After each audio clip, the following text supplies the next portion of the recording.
estava como se algo estivesse faltando, porque tudo começa lá. A Bíblia diz que Davi, ele lutava e dificilmente Davi era vencido. A Bíblia diz que Davi lutava de uma forma extraordinária. E um certo dia, Joabe lhe chamou e disse: Davi, sabemos que é perigoso, o nosso rei está lutando, está na batalha, apesar que você já lutou muito e não queremos te perder. Fica em casa, descansa e deixa a guerra conosco. Todos nós sabemos da potência que era Joabe na frente de uma batalha. Davi, ele conquistou o reino de Israel, mas uma boa parcela daquilo tudo foi Joabe que ele contribuiu. Louvado seja o nome do Senhor. Então Joabe disse: fica aí. Um certo dia que ele viu Davi quase sendo vencido por um parente do gigante Golias. É tanto que Joabe chegou, ajudou e disse: olha, a partir de hoje fica em casa. E Davi resolveu ficar em casa.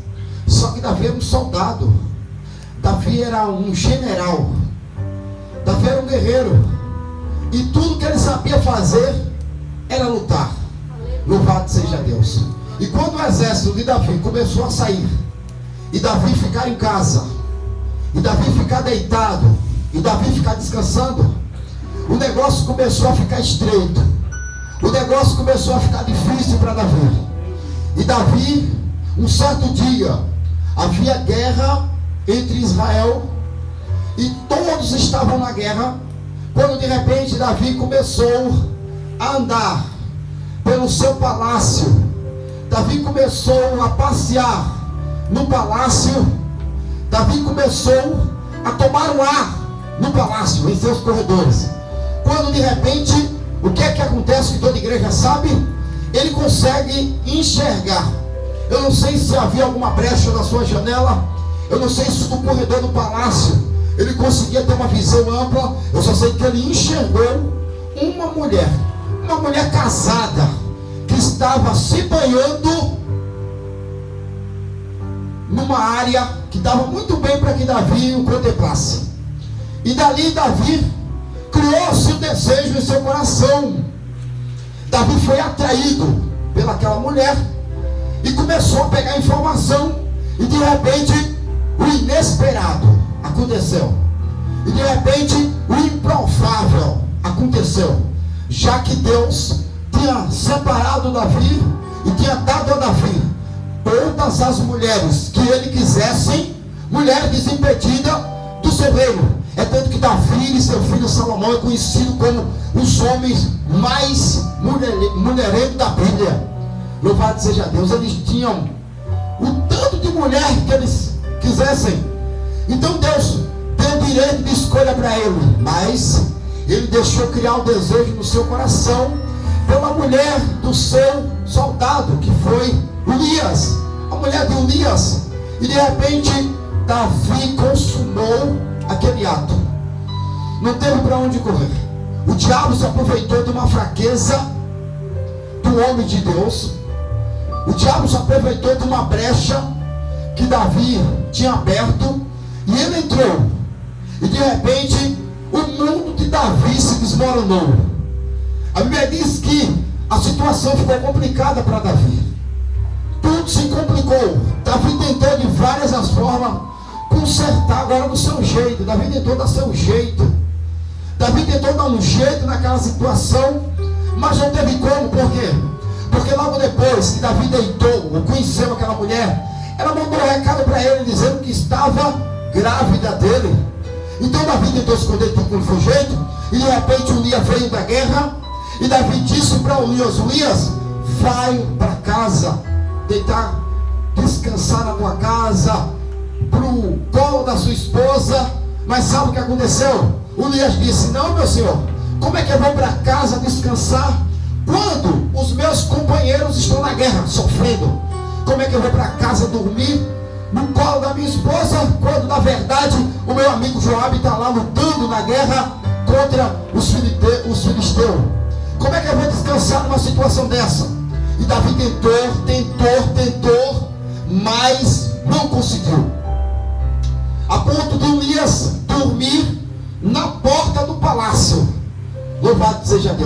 mas não foi para casa. E de repente, Davi viu que não tinha jeito. Ele tinha que cumprir o seu ato, ele tinha que cumprir o seu pecado. Então ele disse: eu vou escrever uma carta e vou colocar na mão de Urias. Davi entregou a carta pela mão do próprio soldado e disse: eu vou mandar esta carta para Joabe. Ele não vai abrir, porque dificilmente um soldado iria violentar uma lei como esta. Ele não vai abrir, ele vai entregar a carta e Joabe vai fazer aquilo que eu mandar. Joabe vai saber o que fazer. E assim aconteceu. Quando esta carta chegou na mão de Joabe, Joabe entendeu. Joabe pegou um soldado, um dos soldados mais poderosos que Davi tinha, e colocou para ficar na frente da batalha, onde na verdade ninguém volta da frente da batalha. Dificilmente um soldado vai para a frente de uma batalha e voltará com vida, certamente morrerá, porque é duro, é lança contra a espada, é escudo contra a lança, não tem como ninguém se escapar. A primeira etapa, morre todo mundo. Davi disse: coloca ele no lugar mais perigoso, porque de lá eu tenho certeza que ele não vai voltar. E assim aconteceu. Só que o dono da vida, aquele que fez o céu e a terra e tudo que nela há, aquele que mora no avesso da terra, aquele que mora nas alturas e tem a terra como os cabelos dos seus pés, estava vendo tudo. Louvado seja Deus.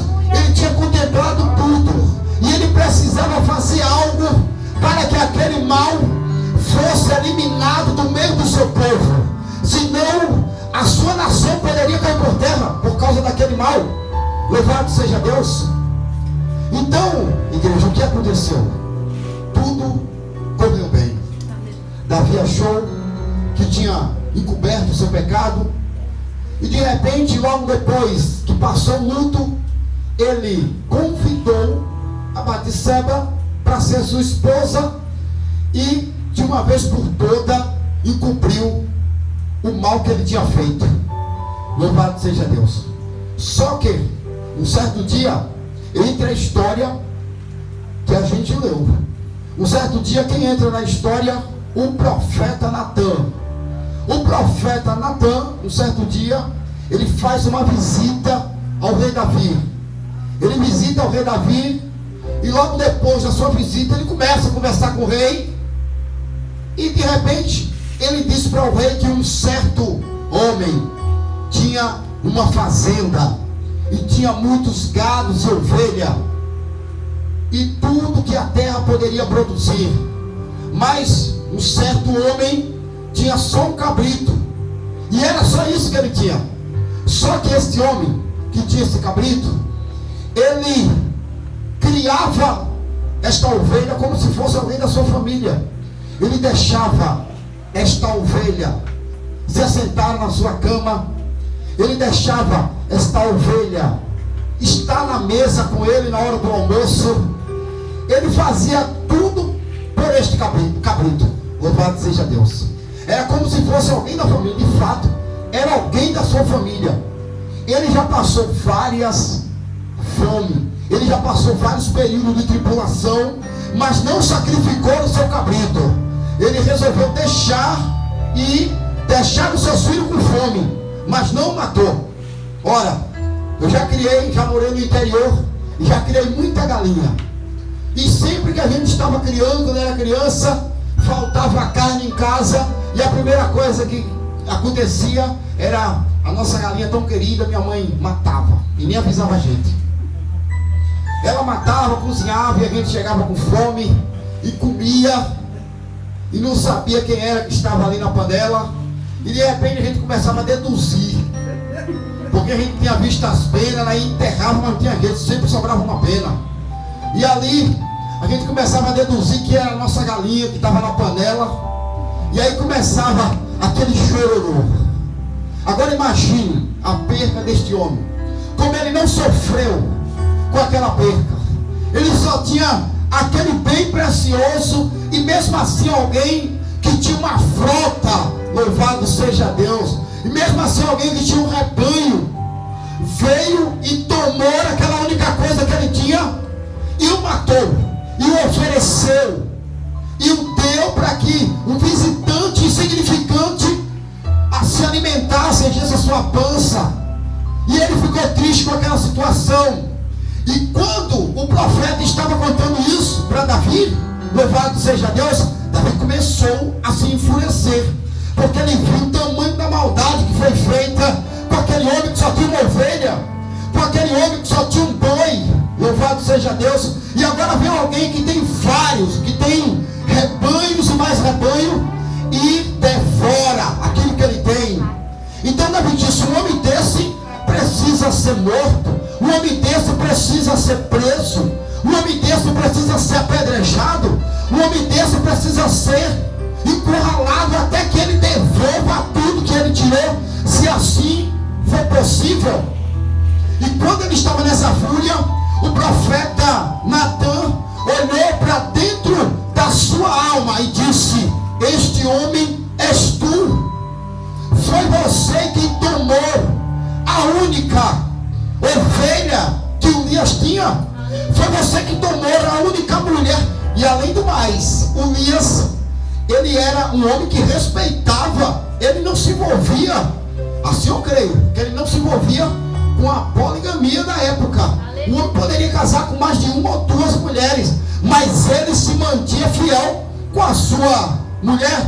Então não tinha de que ninguém se meter naquele casamento para atrapalhar aquela união que aparentemente era perfeita, louvado seja Deus. Mas Davi achou por bem colocar a sua mão no meio e destruir uma família.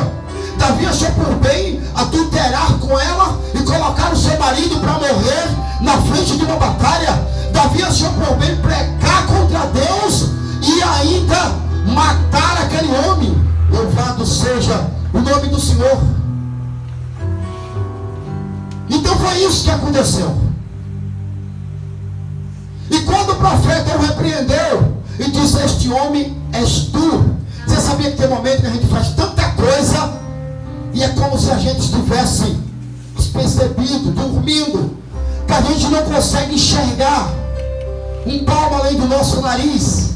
A gente faz tanta besteira e não consegue se conscientizar daquilo que a gente acabou de fazer. Tem coisa que a gente comete, que a gente dorme com aquilo e consegue dormir com a consciência limpa. Louvado seja Deus. Está na hora de crente se converter, está na hora de crente se arrepender, está na hora de Deus dar consciência para crente aqui, está na hora de crente pedir perdão a Deus pelo mal que anda cometendo, está na hora de crente pedir perdão, porque senão Deus revela aquilo que está debaixo do pano, aquilo que está debaixo do sete capa. Deus está dando um tempo para que você se converta do seu mau caminho. Deus está te dando uma chance. Louvado seja o nome do Senhor. Mas um dia Deus vai trazer à tona aquilo que tem acontecido, e grande vai ser o ai. Louvado seja Deus. Então se arrepende, faz como fez Davi, se converte dos seus maus caminhos. Deus está mandando um profeta agora na sua casa. Deus está mandando um profeta agora no seu ministério. Deus está mandando um profeta agora na tua família. Deus está mandando um profeta no seu casamento, no seu namoro. Louvado seja Deus, com uma palavra poderosa para liberar sobre a tua vida. Será que vai ser preciso? Será que vai ser preciso Deus enviar Natan até a tua casa para te repreender, para que você assuma, para que você se converta? Louvado seja Deus. Talvez a palavra tenha sido dura, mas eu aprendi uma coisa nesses últimos dias, que quanto mais palavra dura, melhor. Você vem para a igreja todo culto e o pastor prega que se acaba, e parece que a igreja sai da mesma forma que entrou. E quando a gente olha para a Bíblia, a gente vê Jesus pregando sermões em cima de sermões. Louvado seja Deus. Quando a gente olha para a Bíblia, a gente vê João Batista pregando sermões em cima de sermões, pancada. não quer mais ouvir a mensagem que tem sido pregada nos púlpitos. Louvado seja Deus. Chegou o tempo da gente trazer o conserto do Senhor sobre a igreja. Chegou o tempo de Deus levantar João Batista. Chegou o tempo de Deus levantar homens como Jesus. Louvado seja Deus. Que chegava para os escribas e fariseus dentro da sua própria casa, da casa deles, e dizia: vocês pregam que Jesus é isso, que Deus é isso, que Deus é aquilo, mas Deus passa longe do teu coração. Eu acredito que essa geração Deus está levantando, como levantou Jesus, que chegava para eles e dizia: olha, vocês são como um sepulcro calhado. O coração de vocês passa longe de Deus. Mas eu creio que depois desse episódio aqui, aleluia, Davi estava desta forma. Mas depois desse episódio, depois do capítulo 51, o coração de Davi recebeu uma unção de aquebrantamento. glória a Deus. Tudo isso porque ele clamou ao Senhor, porque ele pediu. A Bíblia diz que no capítulo 51, Davi começa dizendo: Senhor, tem misericórdia de mim, ó Deus, segundo a tua benignidade, apaga as minhas transgressões, segundo a multidão da tua misericórdia. Lava-me completamente da minha iniquidade e purifica-me do meu pecado, Senhor. Glória a Deus. Davi se arrependeu do mal que ele tinha feito e começou a se humilhar na presença de Deus. E Jesus, ele é o nosso advogado, filho. Louvado seja o nome do Senhor. Ele é nosso justo juiz. Não existe pecado que você venha cometer que Deus não possa te perdoar, com exceção a blasfêmia contra o Espírito Santo. Então, igreja, não existe pecado que Jesus não venha perdoar na vida do crente.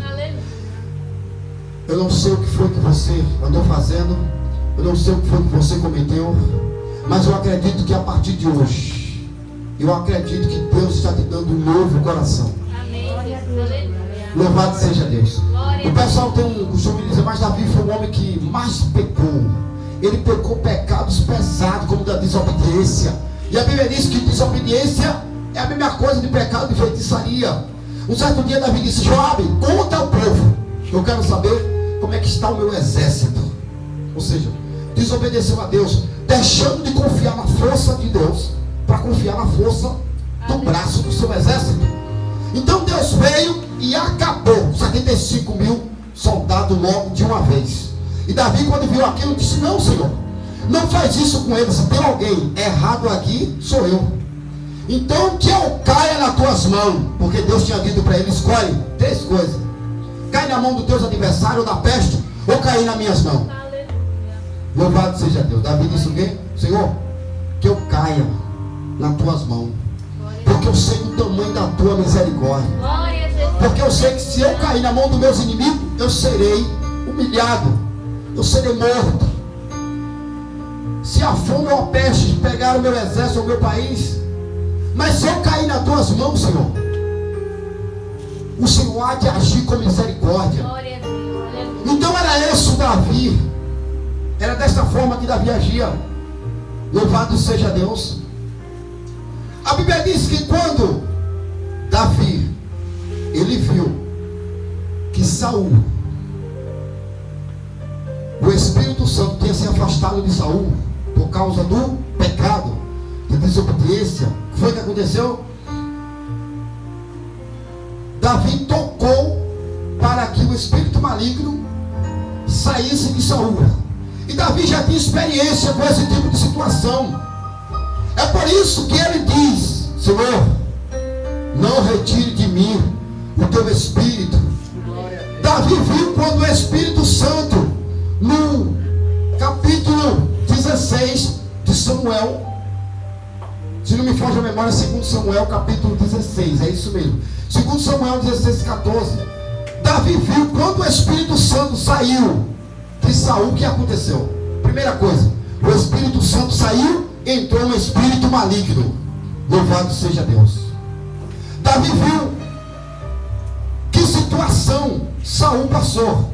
É tanto que Davi, quando se encontra na mesma situação, Davi rapidamente não quis cometer o mesmo erro que Saul, porque Saul se converteu dos seus maus caminhos.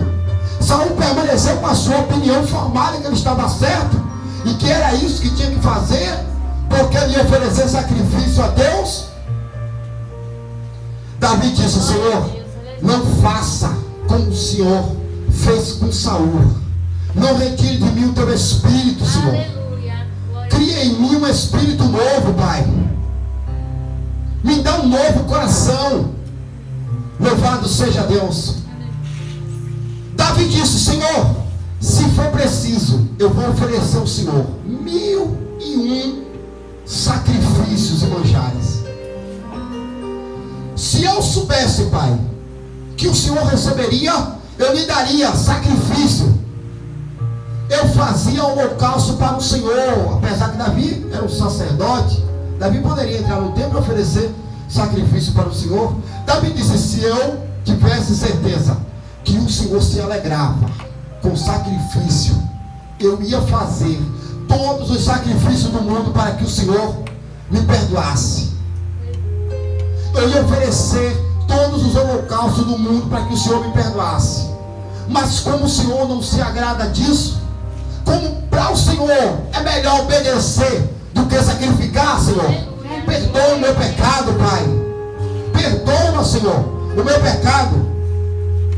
E Davi diz: olha, eu vou restaurar Sião, eu vou restaurar as portas de Jerusalém, e aí eu posso fazer aquilo que o meu coração deseja, que é sacrificar ao meu Deus. Mas tudo isso depois que eu restaurar a glória de Jerusalém.